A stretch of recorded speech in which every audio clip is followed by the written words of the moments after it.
Here we go, folks. Mark Rogers TV, the voice of college football, coming your way just hours before the national championship game. Alabama-Clemson. Oh, yeah. It took me a second to remember who's playing in the game. They've only played 4 consecutive years in the playoffs. Third time for a championship game. It'll be interesting to see what 2 other teams will match up as a rematch the next, meaning Alabama versus somebody else, Clemson versus somebody else that they've already played, that they haven't played because they only play each other. Well, Alabama played Georgia, Ohio State, Oregon.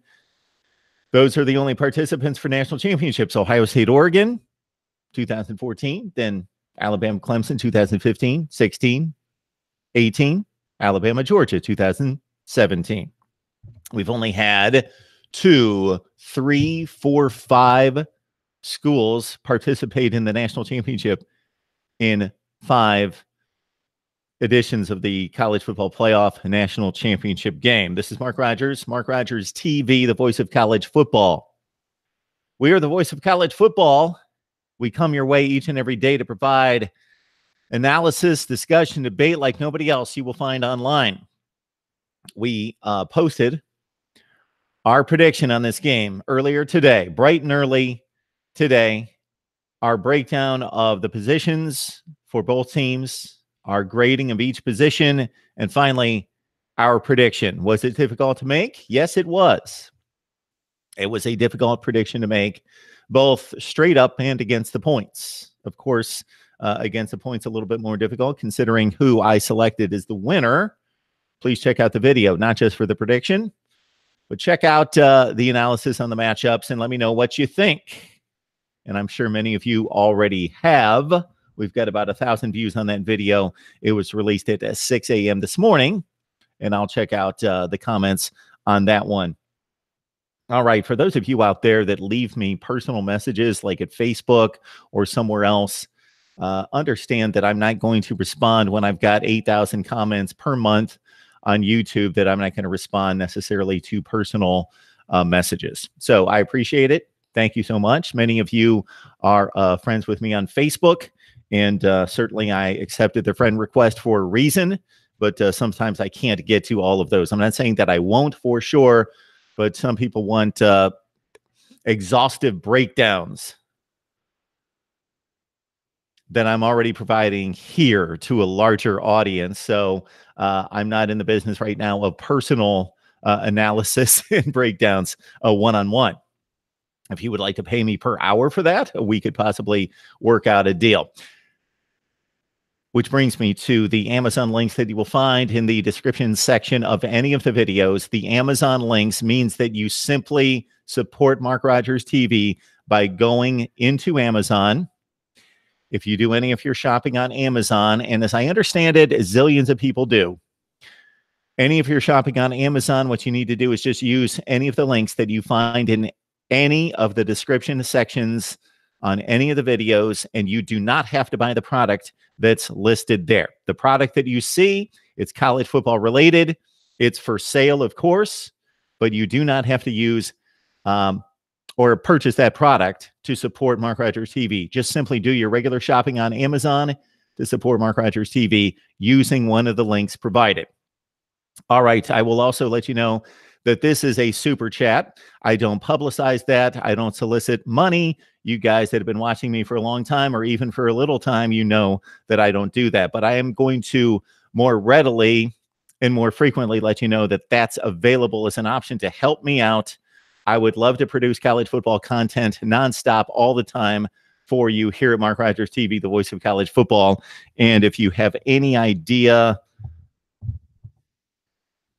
of what's going on in regards to the delivery of the content, the time that's involved, I'm certainly competing against. And when I say competing, I mean that in a friendly way. I support other people's channels.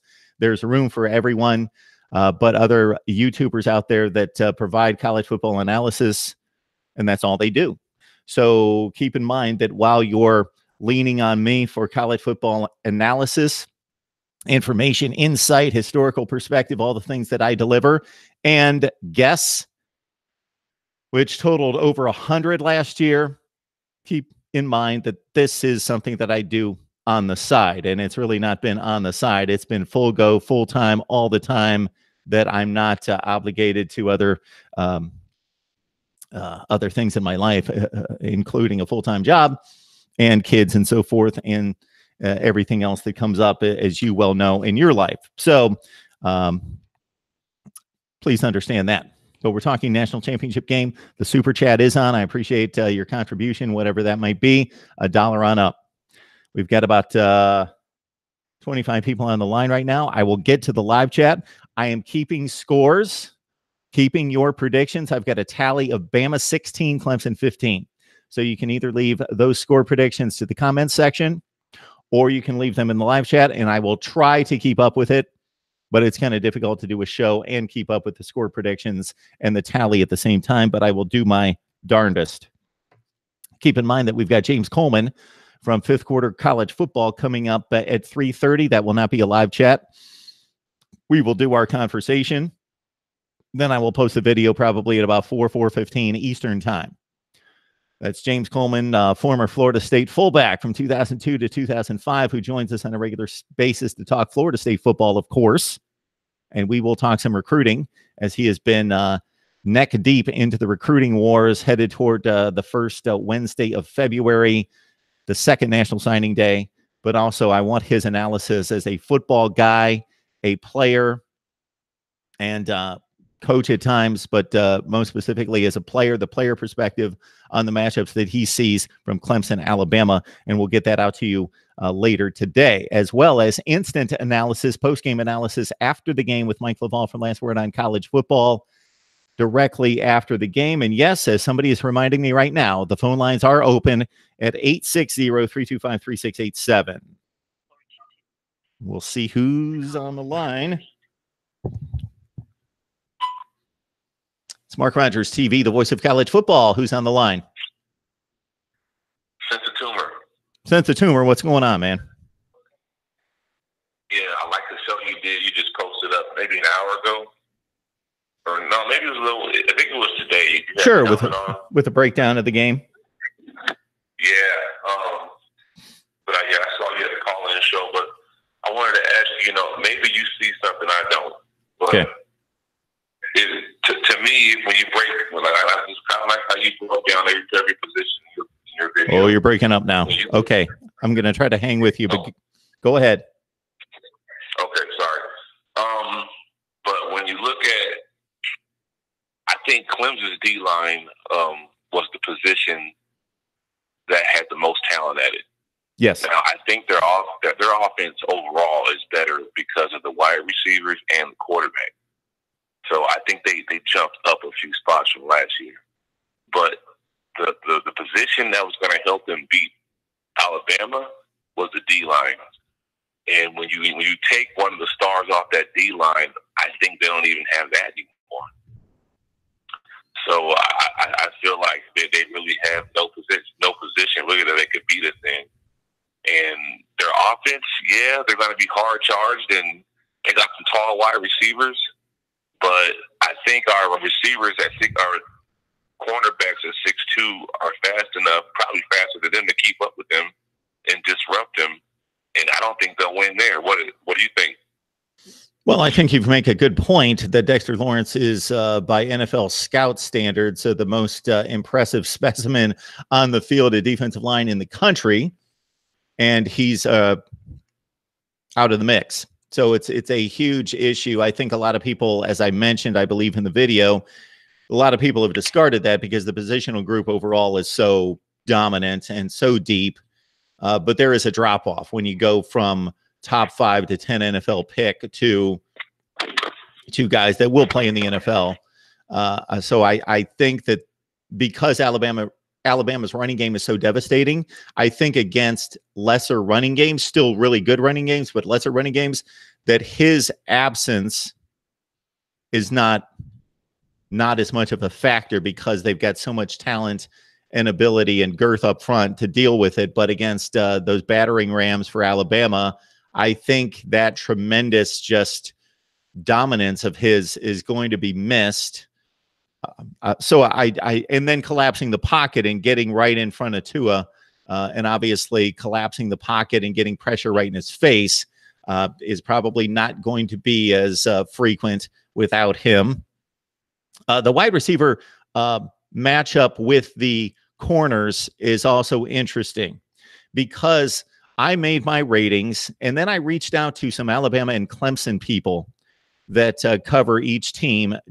I was just curious to see, okay, I don't want their ratings to influence my ratings, but I want to see how their ratings compare to my ratings. And there was, by the Clemson people, they were a little bit more favorable, as you would think, toward their wide receivers than I was.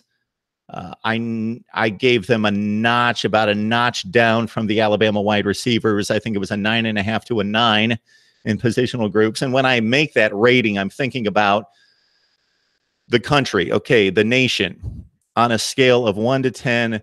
And I don't give 10s because that's perfection. So 9.5 means you're the best in the country. So I believe Alabama from 1 to 5 have the best wide receiver / tight ends in the country. And I think they're when you got 5 of them, yes. And there's other people involved there that go 2 to 3 deep across the country. They could challenge them, but as I mentioned, the difference between one superstar there and like one superstar but 4 stars versus what they've had in the past is going to be pretty devastating. And I laid out my concerns for each team, and the Alabama concerns were pretty minimal. I do think that they're going to have difficulty, or could have difficulty, if they're going to have a difficulty coming off the edge, getting outside pressure on Trevor Lawrence. But my concern for Clemson are more feasible. They're more reasonable, that just the Alabama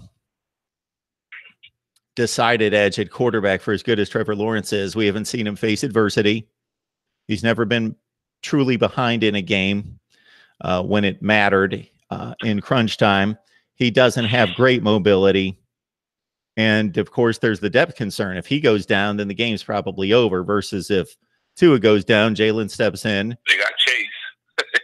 They got Chase. He's done it once. He did it against the Orange, man. So, yeah, there you go. But what my concerns are? Yes, sir. I think because remember last year, I think we had I think we had like 80 yards rushing on Clemson, like 89 yards. And I remember last year coming up to the game, they were like, "I dare you to run on us. I dare you to run." And when we had to run last year, because last year we had no passing game. We had Jalen Hurts in the sophomore year, so we had to run on them. So I think running on them, even without Lawrence, I think it's going to be up the middle. It's going to be hard. It might be hard. So that's a concern. And what was the other thing I was saying? I think not Christian Miller, Jennings might have another big game too. Anthony Jennings? Yes, Jennings. Yep. And I think Tua might get sacked 1 or 2 times. I'm not going to be a homer and go, "Oh, they're not going to touch Tua." No, be realistic. He might get sacked, and hopefully Christian Wilkins doesn't freaking body slam him like he did. He did Boston College's quarterback, took him out the game quick. That's right. That was quick, so, yeah. That was quick, dude, and that worries me because, dude, Christian Wilkins is nasty, man. He really is. He's good. He's good. I'm not going to say he's not good. He's a first rounder, if you ask me. But hopefully, because Tua's a small guy, man. Yeah, so I think we can take a few things from last year's game, but obviously with the quarterback situation being completely different, it overhauls just the offensive philosophy, the approach, the ability to go downfield. It's just a completely different game. But obviously there are tons of players that are back in this game that played last year, and I'm looking at last year's stats. So Bama ran for $141, which is not bad. Damian Harris ran for 77. Jalen Hurts had 40. And you also have to consider that takes into account sack yardage, which I don't know how much Alabama was sacked in that game, but that would discount some yardage there too. So they may have had legitimately 160, 170. And again, That was mostly Damian Harris, 77. Hurts had 40, and Bo Scarborough had 24 on 12 carries, so he didn't do much of anything. And, of course, the Clemson rushing attack was virtually non-existent. But, again, we have to take into account that they sacked Kelly Bryant 5 times, so that probably took 40 yards off the table for Clemson. So Clemson actually, they ran for 64, so they ran up for over 100. For as bad and anemic as the Clemson offensive showing was against Alabama, I think Alabama fans have to remember that they didn't win the game on offense. They didn't move the ball much. They moved it well enough, but basically it was a 10-6 game in the third quarter, and Clemson was driving. They were at the Bama 30, and I think Dalvin Tomlinson made a huge play, popped the football up, came charging down the field, and that turned it because Alabama scored on like the 75-yard run back. He didn't take it into the end zone, but they had it inside the 10, took it in. It was 17-6, and the game was over because Clemson just couldn't move it. Yeah, so I think if we could just pressure Lawrence, I think it looks like last year. That's what I was getting to. I think if we could just pressure Lawrence, because Kelly Bryant was a run threat. So, I mean, Mark, it's virtually impossible to beat Alabama with a pocket quarterback. I mean, who did it? What's the guy that went crazy, the different quarterback from Ole Miss, Kelly? Like Chad Kelly? Yes. He could run. He was kind of like Baker. Sure, he could run. Yeah. So he could run, but he just had a great arm. And he was like a Baker Mayfield playmaker, like I'm never out, I'm never down. So he did it, but I don't think Trevor Lawrence is a Chad Kelly or Baker Mayfield or Kyler Murray. And those are the type of quarterbacks that you need, someone who's deadly accurate but can also run for 15 yards. And I don't know, maybe he'll get faster next year or something, but he could be a great pocket passer. It's just going to be really hard to beat Alabama as a pocket passer because you've got to be mobile on those third downs too. Absolutely. All right, Sense of Tumor, enjoyed the game. I appreciate it. Yep.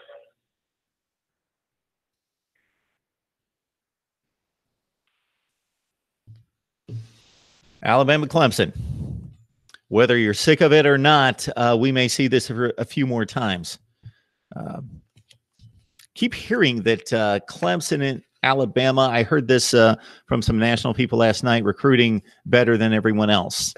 That's not the case. Maybe Alabama is. They've had the #1 class under Nick Saban, excluding 1 year, maybe 2, depending on your service, for his last 8 or 9 years. So he is. The Clemson story has been, yes, we bring in tons of talent, but Dabo Swinney has been able to, whether you look at the yin or the yang, either been able to find diamonds in the rough that everybody missed on, or at least missed to the extent of rating them as future NFL first-round picks, or that he's been able to develop them that well. Because their recruiting rankings haven't been Ohio State or Georgia-like, and Georgia just in the last couple of years, but Ohio State-like, and Clemson's been able to win at this level. It'll be a good discussion for the offseason to talk about the way we have these conferences aligned, and the conference games, the playoff format, of course, will always be a topic here at Mark Rogers TV, the voice of college football, until they correct it, because it just doesn't make any sense, but and never has.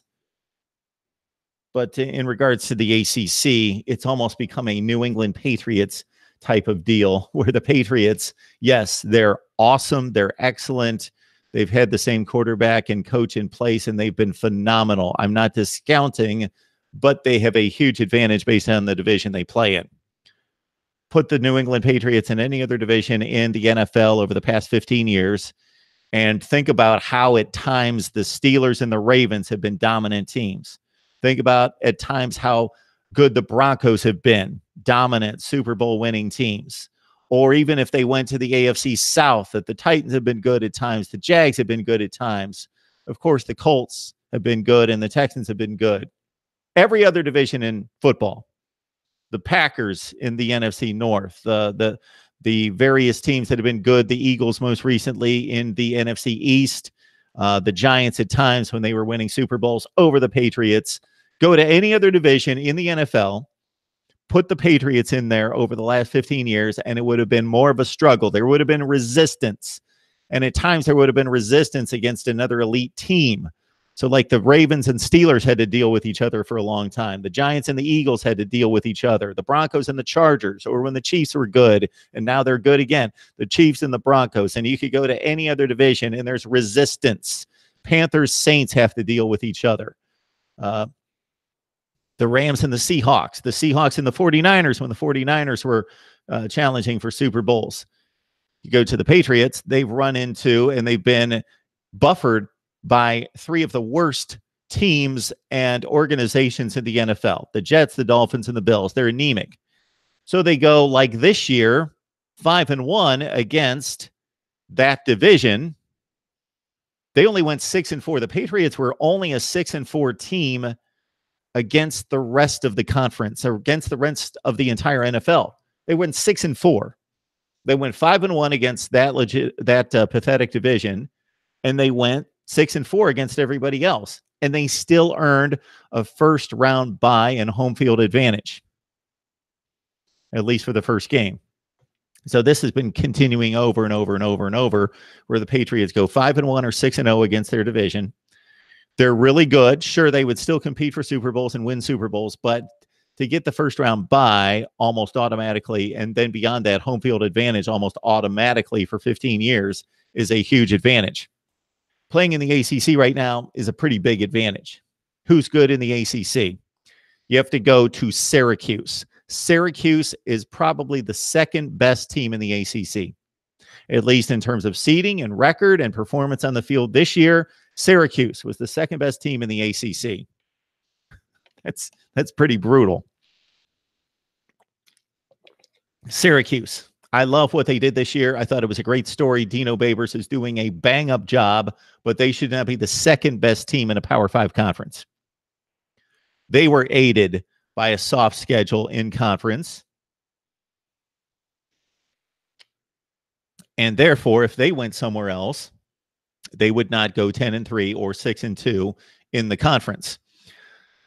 So I will come out with my conference rankings in a few weeks when I mull it over and look over the, we will certainly have our breakdown as we do every offseason, where we look at all the Power 5 results and rank the conferences based on the Power 5 results, based on all the regular season games between each other and the bowl games as well. And I know that the ACC did not fare poorly in the bowl games. Clemson, of course, won against Notre Dame. Or is Notre Dame in the ACC? No, Clemson should have been playing Notre Dame in the ACC championship game. That would have cleared up a spot and taken care of Notre Dame, most likely, unless they play much better in Charlotte than they do in Dallas. That would have taken care of Notre Dame and would have taken care of an awful game in the semifinal. And then you bring in another legitimate team that possibly, I'm not guaranteeing it could compete, because you never know until they get on the field. All right. I have ignored the live chat. My apologies. I will look at it. Keep in mind that later today, we will have a breakdown on the game from a player perspective.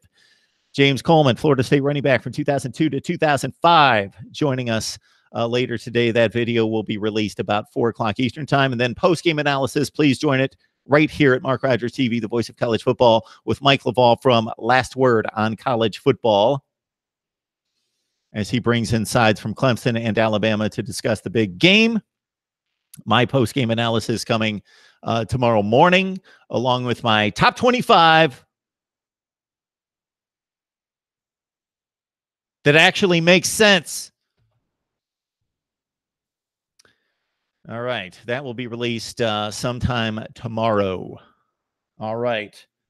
A number of people pointed out on one of my promo videos, or the only promo video, I only shoot about one every 6 months, the promo video that I shot on Sunday, which I wanted to line up the week to let you know what's coming, that I got my days mixed up. Yeah, I don't know why I had Tuesday championship game in my head, but that's what I did. So just adjust the days. You know that the championship game's tonight. So do I. All right, folks, let's see what we got. Chris Hughes is on the line. Hound Dog's on the line. Saban can't coach forever. Dynasty is going to dry up. You sure hope it does. Lamar Stevens, no such thing as an SEC fan. Why is there not such a thing as an SEC fan? I somewhat maybe get your point. You got to choose a side, pick a team. And if you're an SEC fan, then you're, let's say, a Tennessee fan, and you're rooting against everybody else when they play Tennessee. I only believe in being a fan of one team anyway.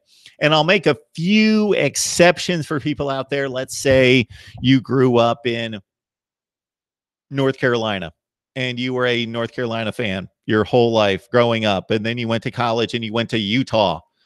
And so you poured 4 of your most prominent years into Utah and going to school there and went to the football games and got, obviously it's your alma mater now. So you love Utah football too. Then you come back and you love North Carolina and always will. Okay, that's fine. That's about the biggest exception and the most reasonable exception I can remember. But these people that like all sorts of schools across the country, I don't really get that.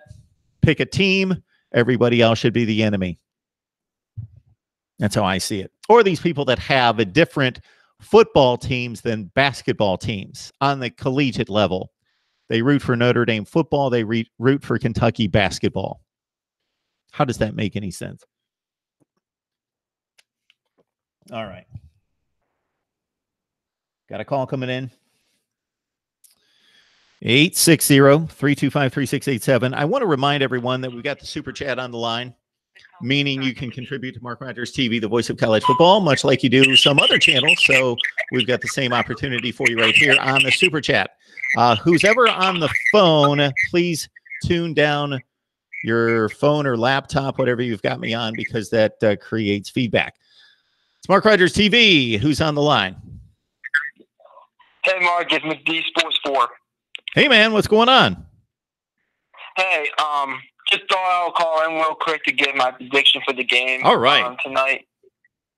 I have Alabama winning 34-27. I think the reason why is I just think Tua and the Alabama offense will be too much for that Clemson defense. Seems like a pretty simple but plain and most likely formula for an Alabama win. Yeah, so hopefully it'll be a good game.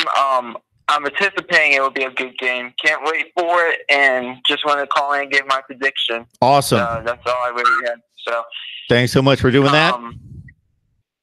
So have a good one, Mark. Hey, you have a good one as well. I appreciate the phone call. 34-27 Bama. And it's probably going to be pointless for me to try to keep a tally, but I will try. It was 16-15 when we hit the air. 16-15. Now it's 17-15 Bama. All right. Checking out the live chat here. Win-win day for Ryan Day. NCIS Fanatic 21. Jason Hughes. Saban retires when he gets 10 natties. Go Clemson coming from Lamar. Deep Arad. Bear Bryant coached Alabama even later. Saban is better. He died 2 months after retirement. Yes, he did. The 1982 Liberty Bowl against Illinois and passed away a few months later. Terry Ann's on the line. All right. Mike Williams, Groundhog Day for Bama. Richard Neal, you see the LSU commit kicker kick a 59-yarder. Anybody else on the line? Hound Dog, I like how Auburn kickers are screwing over their NFL teams. Was that something else? 6 times in one season, and then off of the upright and the crossbar in an NFL playoff game. Just think about what goes into that in regards to 53 guys plus all your reserve squad and so forth, but like 70 players that pour their hearts and their lives and their effort in the weight room and the running and the hitting and all of that goes into each and every day, each and every game, each and every practice down to the wire of an NFL playoff game. And most of those guys will only, I would love to know right now, especially on the Chicago side, because obviously they didn't advance and have not been to the playoffs for quite a long time. How many of those guys will never see another NFL playoff game? And that's what it came down to. Doing, doing. Most of those guys will play 3 to 5 years. The average NFL player, I think, plays, the last number I saw was about 2.2 years. And most of us point to injury as being the reason why. And I hate to hear that connection, because that is not the truth. That is a partial truth. But people say, well, the NFL players, they get so banged up and hurt. Yes, they do. Of course they do. But to the extent that they only play, that the average lifespan of a career is only 2.2 years. Most of the reason why that's the case is because we've got 53 players, 32 teams. We've got about 1,500 players in the NFL that hold down active roster spots. We have an NFL draft every year of 260 some odd players. I think it's 256 is the number. Then there are additional compensatory picks. It's about 270. Most of them make rosters. 75% of them make rosters.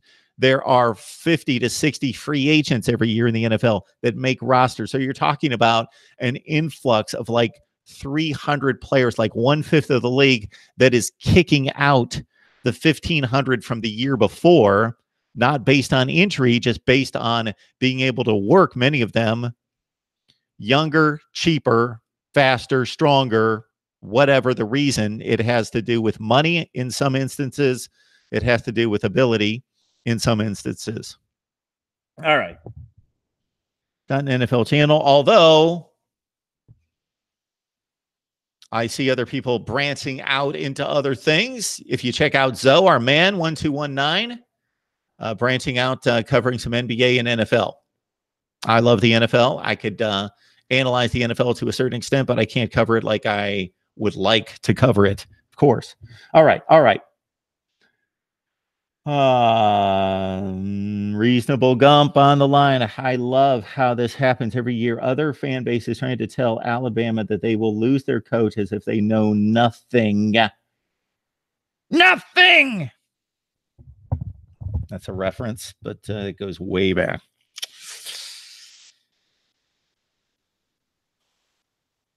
So basically, I think Atheist 4, the cause, is telling me what I need to do. Maybe I'm not up on this. Do I need to plus the chat? How do I do that?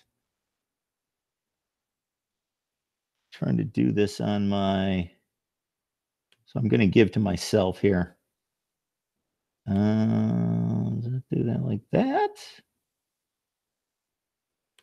Yeah, just gave myself $5. So I don't know if that's going to, oh my goodness, I got to go through all this. Hang on, maybe I won't be because I don't remember my security code. Yeah, I do. Okay.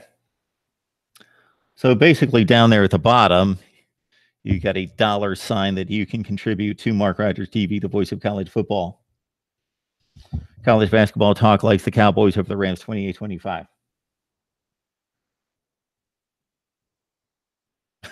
Big guy, treat yourself. So I basically, what I just did, I just went through an exercise to go through the process. I basically just cost myself like $1, at least like $1, because yeah, I'm giving to myself, but YouTube's taking away.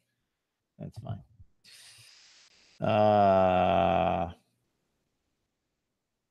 So I don't know what to tell you guys about this, and I hate to take up any time, but I will for just about 30 seconds during a time in which we're talking about the national championship game. But since the college football season is almost over, it's just a few hours away from being over.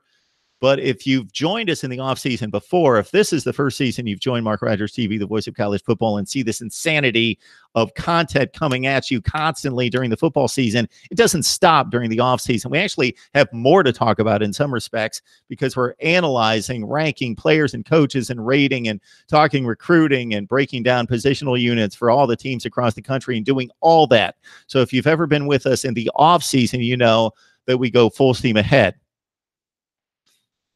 The point of the super chat is to support the channel. I would like to have a better camera, better mic, better setup, and I would like to do this. So basically, and I answered this question for somebody recently, just the other day, that I do this because I love college football. So I started out doing this just thinking, okay, what are you going to do, Mark? I'm just going to talk about sports. I do like other sports, but college football, I love. It's ingrained in me. So I quickly determined it's impossible for me to talk about all sports. So I'm just going to talk college football. That only took a couple months to decide. Then I zeroed in on college football. Okay. So this is a showcase for my skills. If any of you understand my situation, you know that I've done this professionally in the past, meaning they actually gave me a paycheck to do something similar to this. I wasn't any kind of talk show host, but an anchor reporter. So I could have stayed in that field, but I chose not to. And I'm doing other things in the television business now, off screen, and have been doing that for 17 years. People have encouraged me, and I appreciate them, to do this. And so this is what I would love to do, because this is what I love to do all the time, full time, full bore. And this would be just so much better and so much more improved if that were the case. But obviously that takes a big ramp. And so if that doesn't turn out to be the case, I will continue to provide college football content depending on my career situation, which there are some challenges there. But otherwise, I will continue to provide some content, but it would be a much lesser degree in favor of a life. Or I will do this full time, and I will take this business on full time, and you will see it upgraded exponentially. And that will be the decision that will be made. So that's the hope, the dream, the vision. So sometimes people get a little bit critical about, why didn't you do this, or why didn't you do that, or why didn't you know about this? Well, that's because this is part-time. And I would love to make this a showcase for my abilities, and or just build out the business and continue to see it grow. So to your credit, I don't have the numbers in front of me, but this is, take this one in. I may put this in the live chat so you can just at least see the progress that you are responsible for. So for the first 4 days of last year, 2018, first 4 days of the year, I had 11,000 views. First 4 days of this year, I had 48,000 views. 11,000 views, 48,000 views. First 4 days of last year, 2018, I had something like 49,000 minutes watched. 49,000 minutes watched the first 4 days of last year. 317,000 minutes watched first 4 days of this year. That's because of you. Thank you. Subscribers added. First 4 days of last year, I had 17 subscribers added. The first 4 days of the year, 17. First 4 days this year, 288. Thank you. Thank you so much. You guys don't realize the impact that you have by liking, by commenting, by sharing, by participating, by doing whatever you do. Thank you so much. All right. Where are we? Atheist 4, because Saban and Alabama are a really good second-rate team, though. The Green Bay Packers are the best of the best. Mark, I just found your channel, and I love it, and I will be watching all the time. I'm a big Georgia Bulldog fan, and I love college football. Thank you, Mickey. Welcome to Mark Rogers TV, the voice of college football, and we will attempt to provide Georgia analysis on a regular basis. Anybody out there listening, Mickey and everyone else, if you have any writers, bloggers, media contributors of any sort, broadcasters that you enjoy watching, reading, listening to, let me know that you would like them on my show, and also let them know that you would like to see them on my show. That makes a greater impact when they hear from you. But most of the time when you guys suggest somebody, I reach out to them on social media or otherwise, and they respond. Most of the time they will respond positively. But sometimes it takes somebody like you, the viewer, the fan, to say, hey, I want to see you on the show, not the, this is some knucklehead who wants me on his show. So if there are people that you would like to see here at Mark Rogers TV, the voice of college football, please let me know and let them know. And don't let me know in the live chat because I'll miss it. Comment to the any of the videos. Dinah Winters, this is the first time I've seen your handle at Mark Rogers TV, the voice of college football. Welcome. I hope you enjoy the content that we provide. Deep Barat. I'm always going to pronounce that incorrectly, probably. Big Guy, any developments on the U's coaching staff? Well, that offensive coordinator circus of search continues. I don't know anything past that. And maybe some Miami folks in the chat can provide any analysis on that. And that's another thing that comes along with covering all of college football, as I do, and also having other work responsibilities and so forth. And this being on the side is that yeah, I just don't have time to track rumors and the like. All right. Guys are talking about rugby. Tennessee, did they get an OC yet? At the time that I talked to Charlie Burris from Orange and White Report, that was a few weeks ago, they did not have an OC. I don't know if they've come up with an offensive coordinator. Jason believes the SEC teams are going to get better. Makes total sense. They have the best high school players in the footprint of the Southeast, excluding Texas and California. So most of them are going to stay home and play in the SEC. And the SEC is perceived to be the best conference. Therefore, people want to play in the SEC. The SEC, by many counts, has the most exposure nationally. Therefore, people want to play there.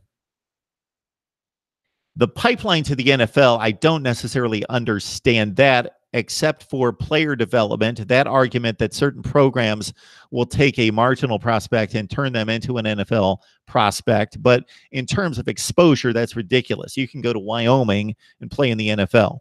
It's not 1958. And even in 1958, Wyoming was producing NFL players. Not many, but they were producing NFL players. Texas will beat Alabama next year for the playoff.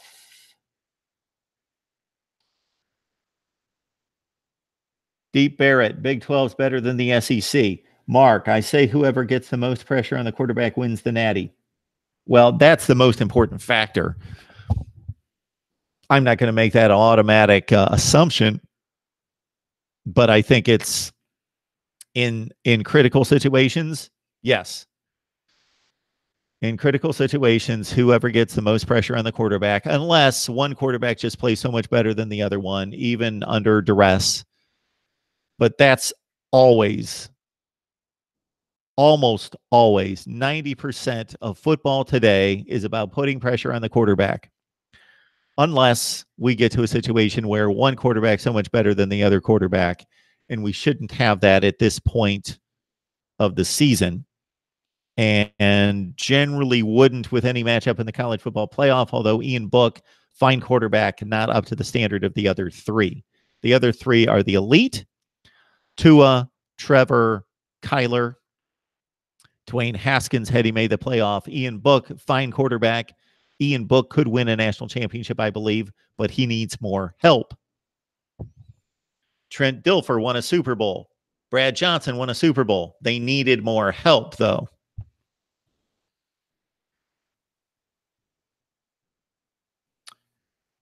Do Alabama players disappoint in the NFL? That one's being knocked about. I don't think they disappoint any more than any other school based on the number of players that they have come into the NFL, which is as high as any other team in college. Ohio State, LSU, Alabama, off the top of my head, producing the most NFL players right now. Clemson's probably right there very recently. Over the last 10 to 15 years, USC would be right there. And so you're going to produce your disappointments, your busts, and your booms.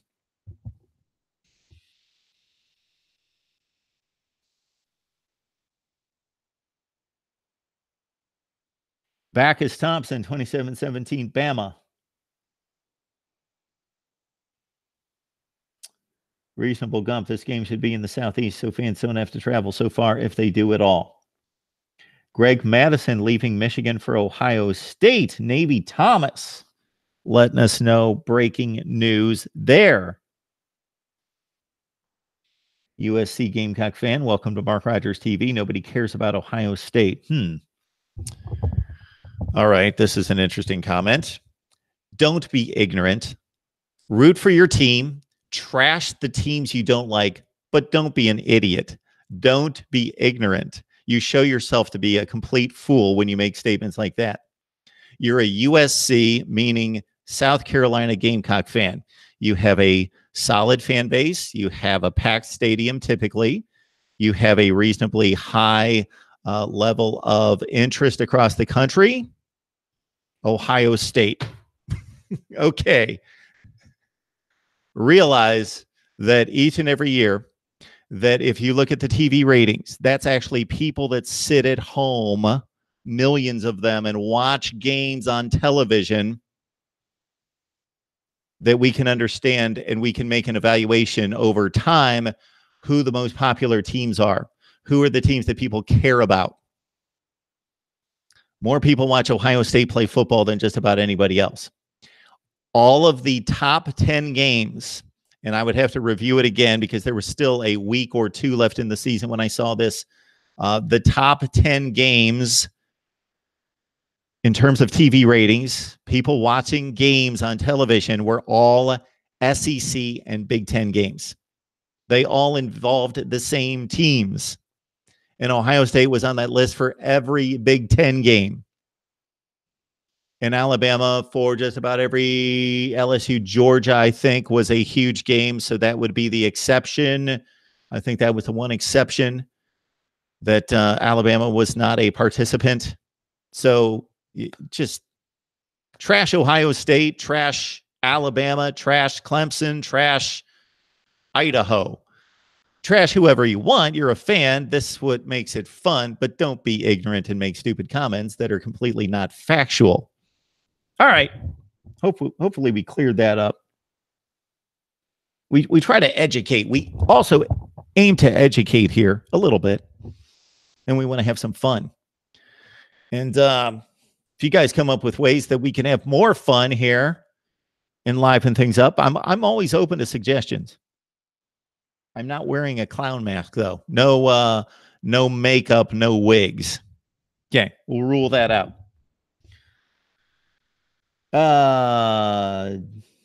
Deep is asking me, Rugby World Cup, Mark, who do you have?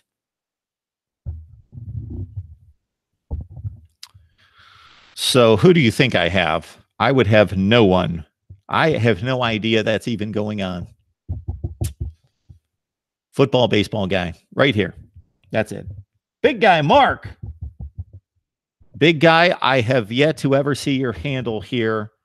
So unless I'm missing something, welcome to Mark Rogers TV, the voice of college football. Love to have you. Bama fan 52.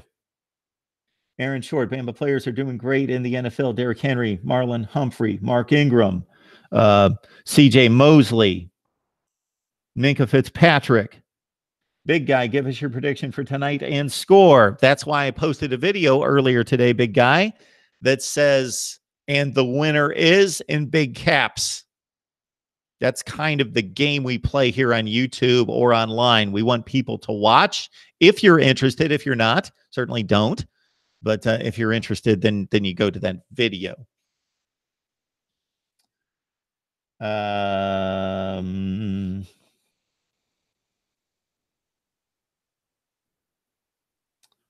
Where are we?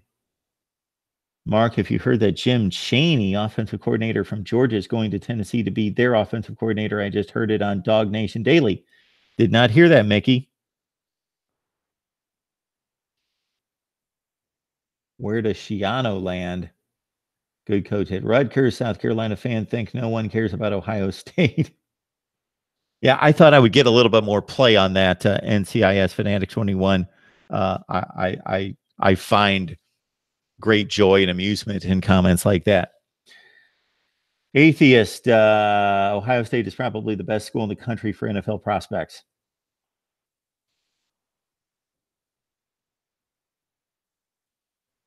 G White 713. This is the first time I've seen you at Mark Rogers TV, the voice of college football. Welcome.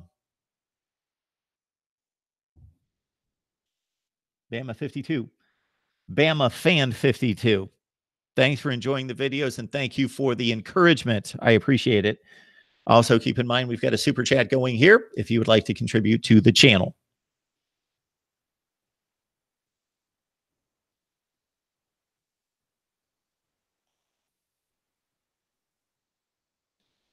So if you can't get enough of analysis for tonight's game, if you check out the channel, you will see that we have coverage and perspective from both the Clemson side and the Alabama side. Then we also have my take in which I go down each and every position for Bama and Clemson, rate the position 1 through 10, give it a grade, and then I predict the winner. So we must have probably 3 hours of Alabama Clemson content for you, plus what we're providing here.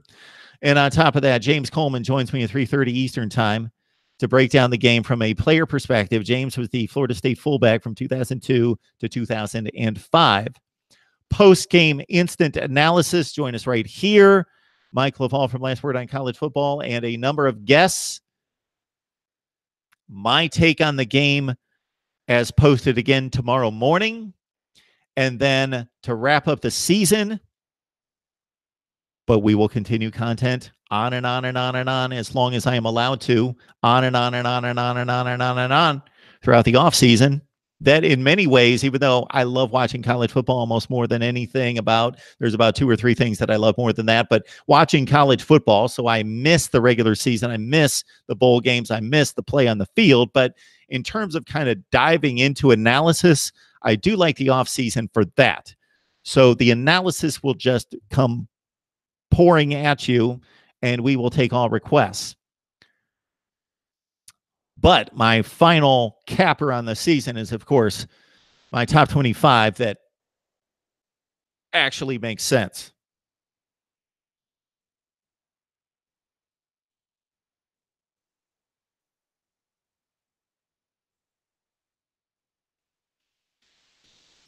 How many of you made predictions before the season, and how accurate were those predictions?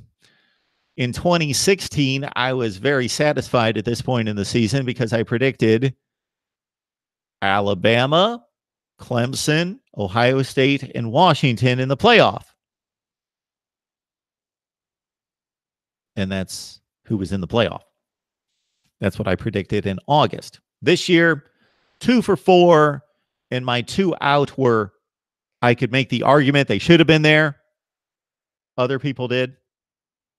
My 4 before the season was Alabama, Clemson, Ohio State, Georgia. That might have been a fun Final Four.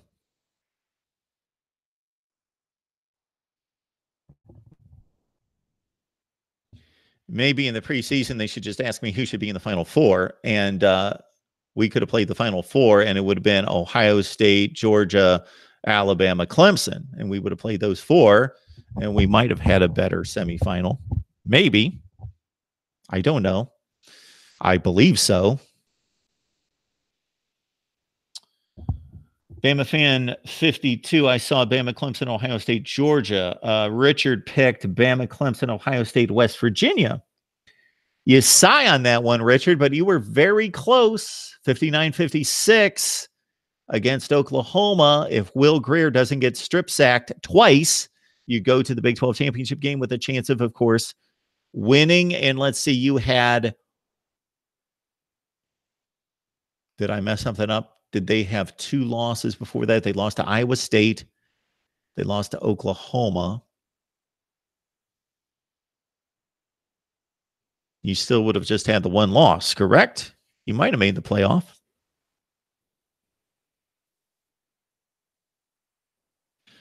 Oh, you lost to Oklahoma State. That's right. Lost to Iowa State and Oklahoma State. So you would not have made the playoff, but it would have looked good. You would have won the Big 12. So not a bad, awful pick. I took Oklahoma State last year. So that was my kind of, I got to take somebody off the radar. And Oklahoma State was bringing back Mason Rudolph and all those seniors, and they looked primed to make a run, and they didn't. They were decent. They finished in the top 15. But my 2017 was, I think, Alabama, Clemson, Ohio State, Oklahoma State. So I hit 2 of 4 there. All right. Terry Ann predicted Bama, Clemson, Oklahoma, Ohio State. Great pick. That's a great pick. It wasn't perfect, but you can't know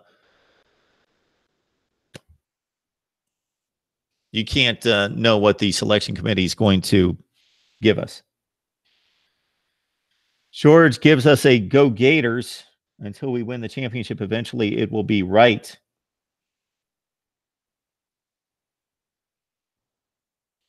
Richard, right there with me with the Cowboys last year.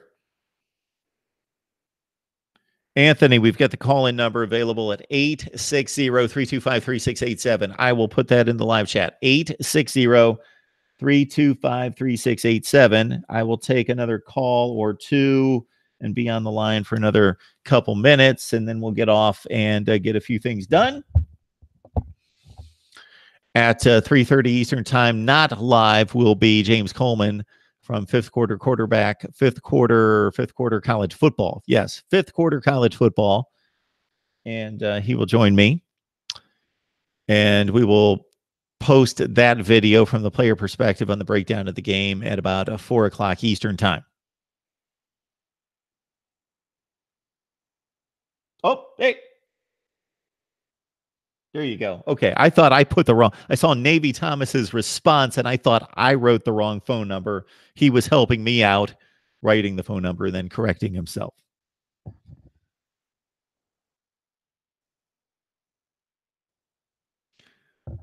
This is good stuff. So I appreciate the support. I appreciate the help. If I started to try to name everyone, but I'm going to do it anyway. George, Navy Thomas, NCIS Fanatic 21, Sense of Tumor, Reasonable Gump, Lamar. Oh, I'm going to miss people if I do this, so I don't want to do this, but you guys know who you are. Thank you so much for your support.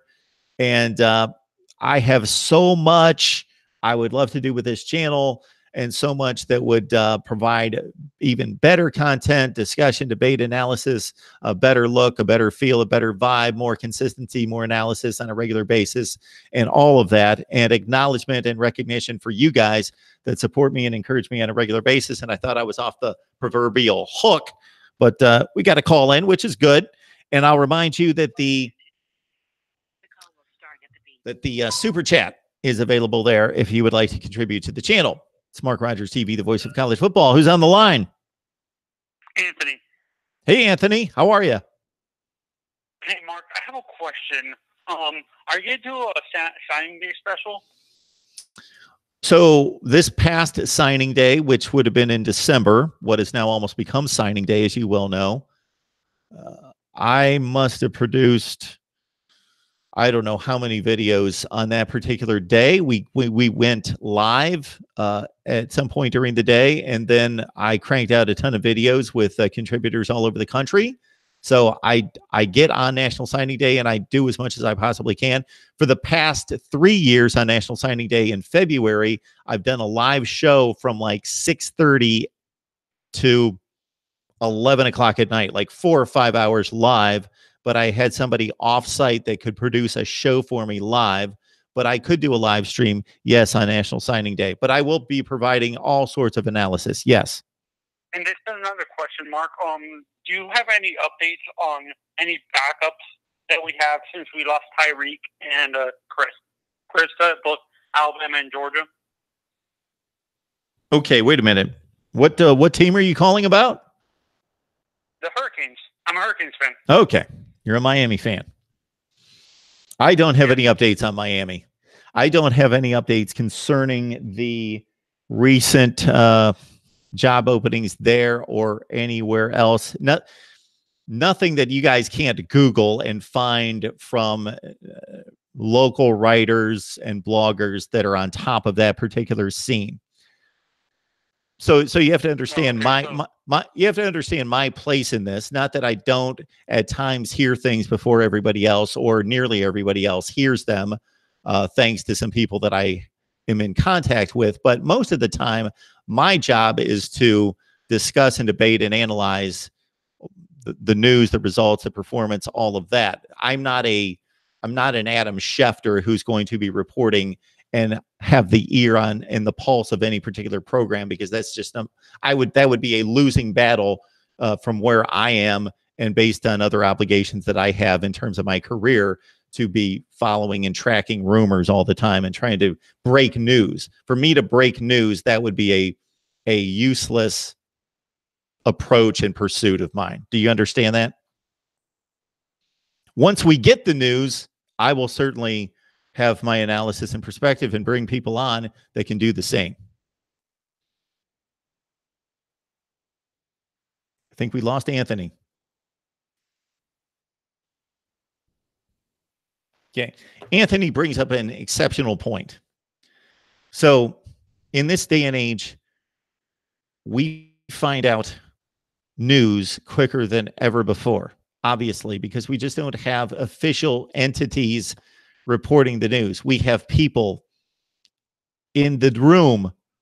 They're right there where the decision's being made. They can report it out on social media very informally, so it gets out there quickly. So if I made it my mission here to break news, that would be a losing battle. First of all, the people that are able to do that are basically tracking one team, or in the case of national outlets, they have a support staff that is enormous. Okay, so if I was trying to break news, that would be a losing effort. Once the news breaks, once we know who the new offensive coordinator at X school is, then I will provide my analysis. I will bring on guests who have expertise on that team to provide their analysis. It's the analysis response to the breaking news. But for me to chase down rumors and break news, that I would never be breaking news. I would do it about 1 out of every 1,000 times, and it would be pointless because it would be about 13 seconds before the next guy would break the news. It's out there anyway, and nobody knows who broke it. So that's just a useless pursuit, especially in this day and age, especially where I'm positioned in regards to my sphere of influence and contacts. Just doesn't make any sense. All right.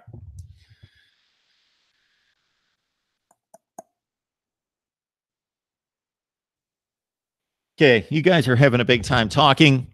I am done for right now. I've got James Coleman coming up in about an hour and a half to talk SE. It is the national championship game tonight. That's right. Alabama and Clemson. We will see you guys soon right here at Mark Rogers TV, the voice of college football. And please, during any of the live streams, if you can spare $1 or $5 or whatever the contribution, consider that. Right here at Mark Rogers TV, the voice of college football. Dive into the analysis. There's plenty right there for you on this channel. And again, we will be here post-game with instant analysis right after the game. I'll provide my perspective on Tuesday morning. Terry Ann, I'll get that right, Tuesday morning. And then, of course, my final top 25 that actually makes sense. And as soon as I sign off, somebody calls. So I can't not take this call. It's Mark Rogers TV, the voice of college football. Who's on the line? Hey, this is Aaron. How you doing? I'm doing just fine, Aaron. How are you? Pretty good. Happy New Year. Happy New Year to you. I want to remind you. Oh, thank you.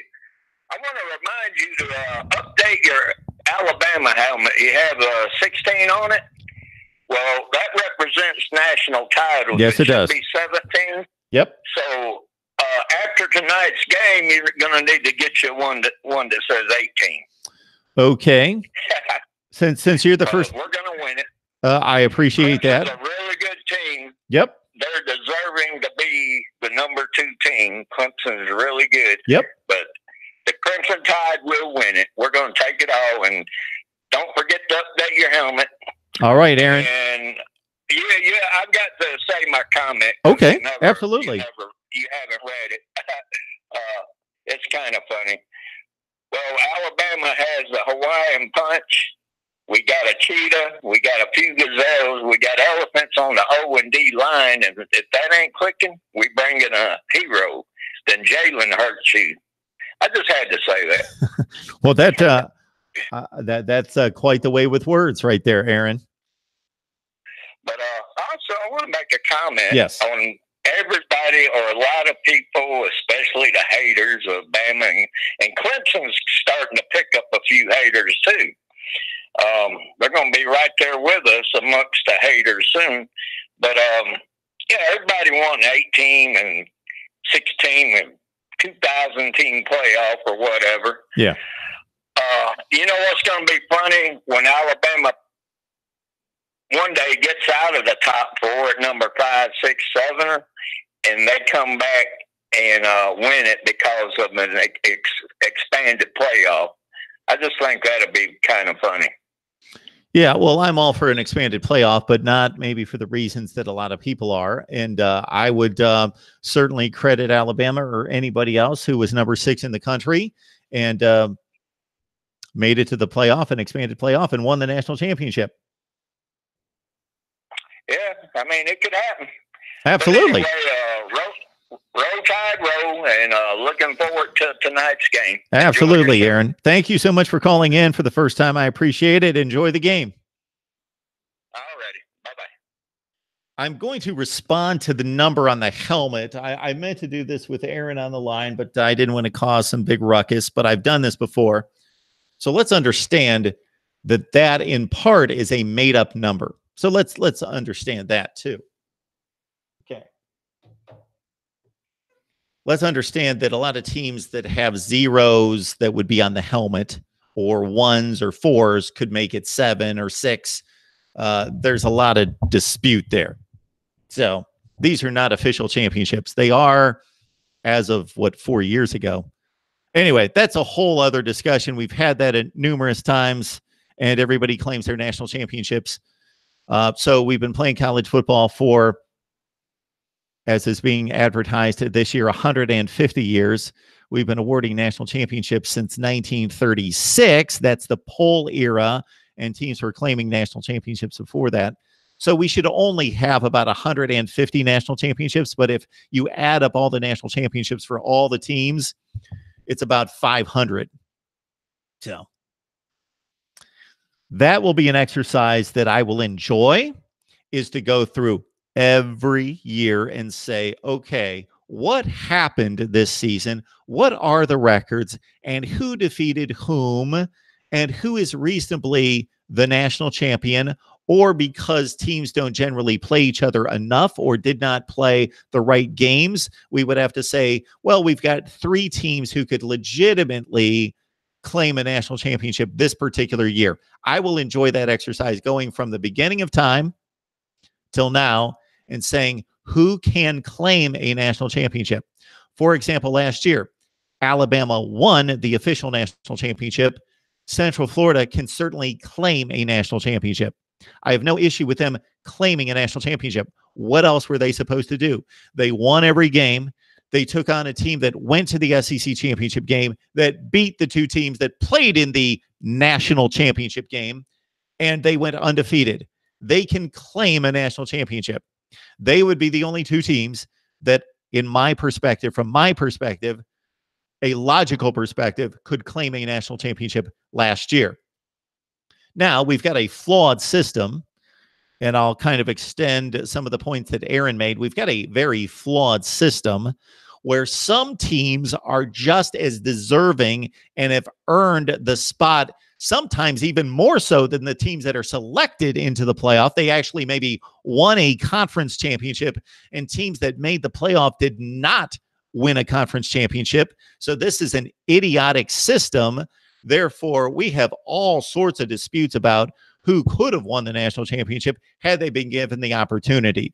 So let's understand, during the playoff era, and even more so during the BCS era, you have to be given the opportunity to win a national championship. In 2011, Oklahoma State won its conference, and they had one loss.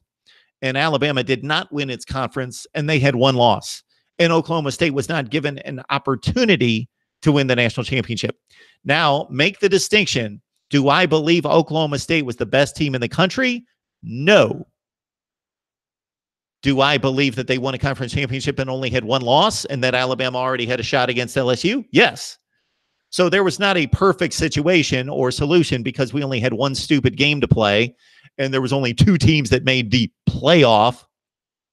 I should start doing that all the time. Playoff. It's not a playoff. It's an invitational. It's not a true playoff. It's not an objective system. It's not the NFL. On the final day of the regular season in the NFL, we can watch the NFL games and we know exactly who needs to beat who, and then maybe get some help from somebody else. We know exactly what needs to happen. During conference championship weekend in college football, we watch the games and we think, they beat them by 21. Was that good enough? I don't know. They won, but I don't know. Well, but they beat, because until the 13 people go in the room and decide and have all the power to decide who actually gets to play on for a championship, we don't know. I probably never quite phrased it like this, but it is the most idiotic, stupid, inane system ever built. The mathematician I would love to meet and shake his hand or punch him in the face that said, we've got 5 conferences and we got 4 spots. It's idiotic. All right. I can go through and we've got certain defenders of the BCS, and I talked to one on the phone a few weeks ago that I remember defending the BCS, and they made some, no, they didn't make any valid points. I can go through every year of the BCS and tell you where it was flawed and who, and I'm not saying that the 2 teams that played in the BCS championship game were not the 2 best teams, but I'm saying that every year, excluding maybe 2 when there were 2 undefeated teams and that was it. But even those years, those teams should have earned it through a playoff because their schedules had nothing to do with other teams in the country. It was not like the NFL where it's all integrated. Even their elevation and achieving an undefeated status still had nothing. They were completely removed and siloed from other teams throughout the country. That every year of the BCS, I could go through every year of the playoff and of the BCS and say, what about that team? What about that team? What about that team? They have just as good a resume as that team that got in. So it's a very flawed system. And then going back to the poll era and these national championships, of course, Joe Paterno at Penn State won 2 national championships. 1982, 1986. His 2 teams went under. Actually, what's ironic, what's one of his teams that won a national championship, Ohio State fans, you can latch on to this one. One of Joe Paterno's 2 national championships in 1982, his team lost a game by 3 touchdowns and still won the national championship with 1 loss by 3 touchdowns. Okay. Joe Paterno won 2 national championships. One of those teams went undefeated. He had 3 other teams that won major bowl games, Sugar Bowls, Orange Bowls, and completed undefeated seasons and didn't win national championships. Just because the people didn't feel like voting them. Or because teams went to whatever bowl games they went to. If you won the Big Ten, you went to the Rose Bowl. If you won the Pac-12, or it was the Pac-10 or the Pac-8 back then, you went to the Rose Bowl. If you won the SEC, you went to the Sugar Bowl. If you won the Big 8 at the time, you went to the Orange Bowl. And then if you were Notre Dame, you pretty much got to pick and choose wherever you wanted to go. And if you felt like, well, we don't want to play the number 1 team in the country, we'd rather play the number 4 team in the country and then claim a national championship, you could do that. You could do whatever you wanted. Unless you played in the SEC, the Big Ten, the Pac-12, Pac-10 or 8 or the Big 8. You had to go to those bowl games, but then you could invite whoever you wanted, and then they could turn you down and go wherever they wanted to go play. And so it made no sense. We had a Penn State team that, depending on your poll in 1994, either was number 1 or number 2 with Nebraska, and they had to play the 20th ranked team in the country with 3 losses, Oregon. Okay. The Georgia Tech team that won the national championship in 1990 played a 3-loss Nebraska team in the Citrus Bowl and won the national championship. We had a Colorado team that same year in 1990 that claims a national championship, and they should, because they were in one poll given a national championship with 1 loss, 1 tie, and a 5th down against Missouri. They actually had 2 losses and a tie, and they won the national championship. Yes. NCIS Fanatic 21. There you go. 1982, Alabama 42, Penn State 21. So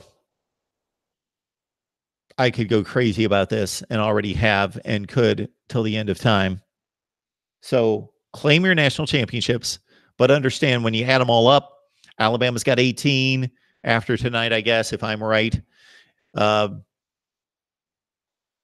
Ohio State's got 8, and somebody else has, Oklahoma's 7, whatever they've got, and Notre Dame has 12 or whatever they've got, and Michigan's got 10 or whatever they've got.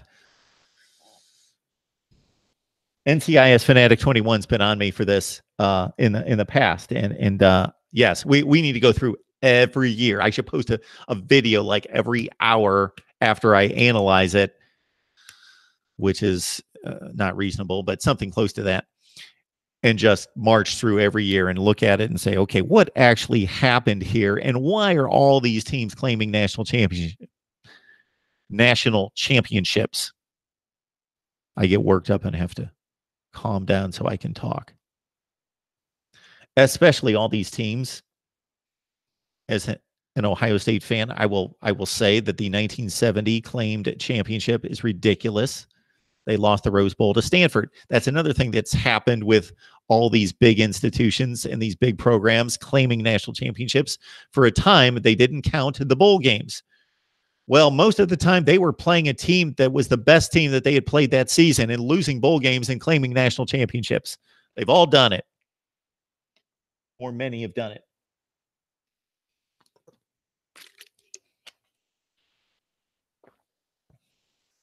All right. So this number, I don't know what it's supposed to be, but I know it's not supposed to be 16 or 18 or whatever it is. It might be 12 or 11, but we'll dissect that at some point. But so this number's meaningless to me. This is Stedman Shealy. Was he 16? Who's been 16 on Alabama? Greg McElroy with 12. I don't know. Can we come up with a 16? But I believe Stedman Shealy, late 70s quarterback, coming to mind. Hollingsworth was 14. Yeah. Oh, they have a receiver the last couple of years that was 16. Wasn't Dieter? Wasn't he Garrick Dieter 16? Maybe not. All right. So to me, that's a player number. I know what it represents. Aaron, thank you for the education. I do know that.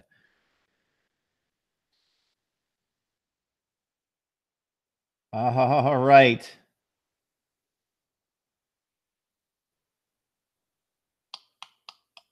Mari Cooper. No. Mari Cooper was what's his number? Terry Ann can probably help us out on Mari Cooper's number at Alabama. Why can't I think of that? It wasn't 80. 88. It was it was either in the teens or the 80s. Mari Cooper.